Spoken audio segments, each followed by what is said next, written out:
ní tanra wa jẹ nítorí ọkùnrin ni Ọlọ́run ṣe dá obìnrin. Awulẹ̀ ń sọ wípé obìnrin pọ̀ ni, kò sí bí ọkùnrin ṣe lè ṣe tí ò nílò obìnrin. Bàbá tiẹ̀ ní obìnrin nílò ọkùnrin, ó máa ń ní àkókò, ó máa ń ní àwọn stipulated time kan nínú ayé obìnrin tí ó nílò ọkùnrin. Tó bá dé stage kan, obìnrin ò ní fìlì pò nídìí ọkùnrin mọ́. Ṣàlàyé mi yé wa. So ọkùnrin ló máa nídìí obìnrin títí ayérayé àìnípẹ̀kun. So ẹ̀yin ọkùnrin ẹ má mọ̀ feel pé bóyá nítorí wípé anything pé bóyá nǹkan tó bá wù ilẹ̀ lè ṣe kẹ́ wá mọ́ misbehave. Torí ẹ̀yin náà lẹ́ padà jìyà rẹ̀. Ẹ̀yin lóko yín ò mọ̀ lé láràárọ̀ tẹ́ ní ríbi tì bọ̀. Ẹ̀yin lẹ́ mọ̀ nídìí obìnrin.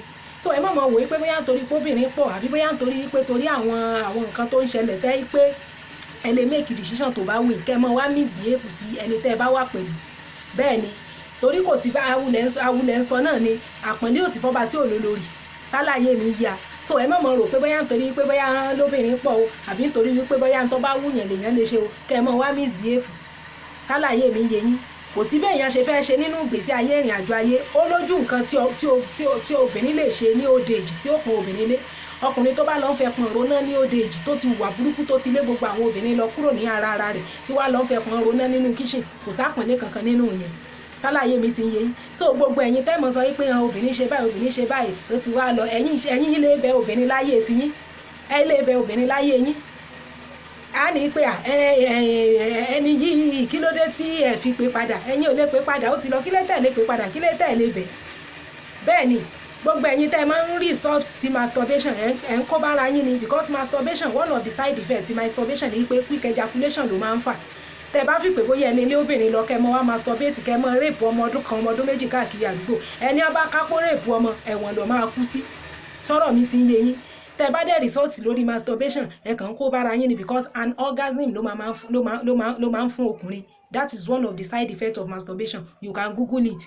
Ọkùnrin tó bá ti wà addicted sí masturbation bí ìgbà tóbìnrin bá wà addicted sí sex toy ni. Obìnrin tó bá wà addicted sí sex toy ó sì máa wà aggressive, because dildo kò lè alleviate stress yẹn. So kò sí bí wọ́n ọkùnrin ṣe fẹ́, kò sí bó ṣe fẹ́ masturbate tó ó máa kó bá ìgbésí ayé ara ẹ sí ni, because masturbation ó máa tètè máa ejaculate. Eventually tó bá wà pẹ̀lú obìnrin kó tó di pé ó wọlé sí ara obìnrin wàá ti dà, because ayé ẹ ti use mọ́ masturbation.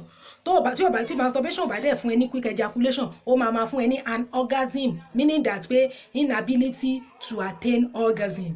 So ẹ má máa tanra yín, ẹ má máa fi pé bóyá ẹ lé obìnrin lọ kẹ́ wùwà burúkú kẹ́ wá dá wà kẹ́ wá mọ́ tójú bọlé kókó yín mọ́ ilé kẹ́ mọ́ ríbi tìbó ẹ mọ́ tanra yín jẹ. Sọ̀rọ̀ mi ti ń yé yín. Realist lèmi. Ẹ lè wá dé kẹ́ wá mọ́ wá pè kẹ́ mọ́ wá ní èmi ò ṣe matchmake lórí platform mi. I no dey do matchmake on my platform. Àti fún àgbà àti fárúgbó mi ò ṣe matchmake lórí platform mi. So obìnrin tó bá wà pẹ̀lú ẹ, mọ bó ṣe tọ́jú obìnrin ẹ, mọ bó ṣe ṣèkẹ́ rẹ̀, mọ bó ṣe ṣe dáadáa sí obìnrin. O lè lé obìnrin lọ tán kó wá matchmake kan tí ò ní ìtumọ̀. Èmi ò ṣe matchmake. Àwọn tán jẹ́ godmother gan tán ti wà lórí platform tipẹ́tipẹ́ tó ń ṣe tẹ́lẹ̀ wọ́n stop ẹ̀ wọ́n ṣe mọ́ ni. So tó bá ti wà pẹ̀lú obìnrin tó tọ́jú obìnrin tó jẹ́ pọ̀rọ̀ burúkú ọ̀rọ̀ àlùfàǹṣá ló mọ̀ sọ sóbìnrin tó bá ti lé lọ wàhálà àti ẹnìyẹn. Ṣàlàyé mi ti ń yé yín. So ẹ má máa tanra yín jẹ, ẹ má máa deceive ara yín. Obìnrin tó gbé sílé tó tọ́jú ẹ̀ tó ṣe pọ̀rọ̀ burúkú ló mọ̀ sọ sí ọ̀pọ̀lọpọ̀ yín náà gìrìgìrì àṣejù yín náà ti pọ̀ jù. Ẹ mọ̀ ní ẹni tẹ́ fẹ́ kò láìkì oko, báwo ló ṣe fẹ́ láìkì oko nígbà tẹ́ yí pé ẹ̀yin gan gìrìgìrì tẹ́ mọ̀ ṣe gan, some of you are not patient. Ẹ mọ̀ bọ́n ṣe ń kẹ̀rẹ́ sí obìnrin, ẹ mọ̀ ṣe ń touch obìnrin, tára obìnrin á fi wálẹ̀, tóbìnrin á release serotonin, tá release cortisol, á release àwọn hormones tó máa mú kí ara ẹ̀ relax. Mọ̀ yẹn ṣe ọ̀pọ̀lọpọ̀ inú yín wọ́n lọ́wọ́ yín ó le bí ìgbágún ọ̀pẹ ni, bẹ́ẹ̀ náà lọ́wọ́ yín ṣe le kókókókó gìrìgìrì ńgbẹ́ bá fẹ́ dóbò náà lẹ́mọ̀ ṣe bí èèyàn gidi. Bẹ́ẹ̀ ni ẹni tẹ́ mú gìrìgìrì lónìí tó bá dọ̀la tẹ́ bá pè kò ní wá ó máa sáfókó ni. So gbogbo àwọn nǹkan tí mo mú kóbìnrin máa sáfókó nìyẹn. Gbogbo ìyàwó mi ẹgbà fún mi kí ni wọ́n ṣe, èmi ò mọ̀ ń tẹ́ ẹ lè ṣe. Sọ̀rọ̀ mi ti ń yé yín. Èmi ò mọ̀ ń tẹ́ ẹ lè ṣe. I no dey do matchmake on my platform. So ìwọ tó bá ti mọ̀ pé wà burúkú ló ń wù síyàwó tó gbé sínú ilé tó ṣe pé bọ́wọ́ ẹ̀ ṣe lè hánrán bí ìgbàgún ọ̀pẹ náà lọ́mọ ṣe gìrìgìrì lára ẹni ẹlẹ́ni tó fi mú ọ̀pọ̀lọpọ̀ àwọn ọkùnrin gan náà mú kí ìyàwó wọn kó ṣe kíni kó máa sá fún okó, ló mú kí ìyàwó wọn máa kó kórìíra okó. Ẹ mọ̀ sọ pé kò fẹ́ báwo lẹ̀yin ṣe ń ṣe tí ò fi fẹ́.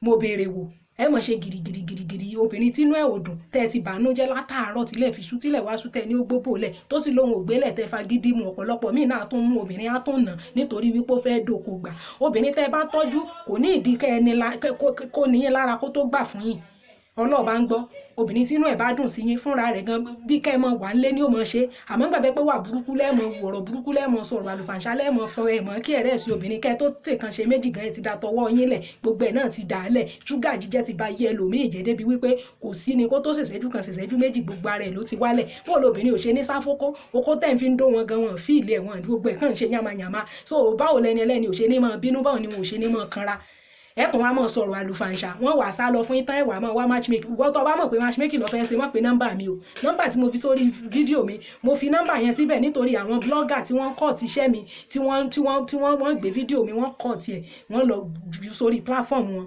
without contacting me tí n bá dẹ̀ díẹ̀ mú wọn wá ní kí n má bínú nítorí pé àwọn ò mọ contact mi káwọn lè take permission ẹni mi ò dẹ̀ ní fẹ́ report to page anybody torí mi ìfẹ́ kan bring down page ẹnì kankan ní contact mo fi sí àtàwọn tó máa fẹ́ ṣe reasonable advert ṣùgbọ́n pé kò ròyìn pé bóyá mò ń ṣe matchmaking yẹn wọ́n tó bá pè mí fún matchmaking èpè ní fìdọ́ ọlọ́run o tó bá ti wà burúkú tó léyàwó ẹ̀ lọ tó kó ẹ bá ti le láràárọ̀ bomi wọn kọ wá bí ó ṣe rọ̀ don't call my line and ask me for matchmaking I no dey do matchmaking on my platform ìwọ ni kò lọ tún wà ẹ ṣe ẹ mọ̀ bẹ́ẹ̀ ṣe mọ̀ lé obìnrin nígbà tẹ́ bá fẹ́ fẹ́ wọn wọ́n délé tán ẹ mọ̀ hùwà burúkú èyí owó ẹ̀ ní mú kalẹ̀ yí ìtọ́jú ẹ̀ ní ṣe ọ̀rọ̀ gidi ẹ̀ ní sọ ẹ wà lé ẹni lọ́tán kúrò lé yín ẹ máa wẹ̀ ní tí mọ̀ jẹ́ ń tàn wò ọkùnrin ní ìdí obìnrin àti early stage of your life o àti afternoon old age yẹn gan ló important jù so ọ̀pọ̀lọpọ̀ àwọn ìyàwó tán ń tọ́jú yín tán dúró tì yín lọ́jọ́ alẹ́ tẹ́ ẹ ti fi ọ̀rọ̀ burúkú ọ̀rọ̀ òdì ìwà òdì tẹ́ ẹ ti fi lé lọ nítorí àwọn psychic ẹlẹ́sẹ̀ sòsòsò tẹ́ ń gbé kiri ń gbò bá wá darúgbó ẹ̀ mọ́ wá wẹ́ nìkan tí ó dúró tì yín ẹ̀ lé rẹ́ni tí ó dúró tì yín sá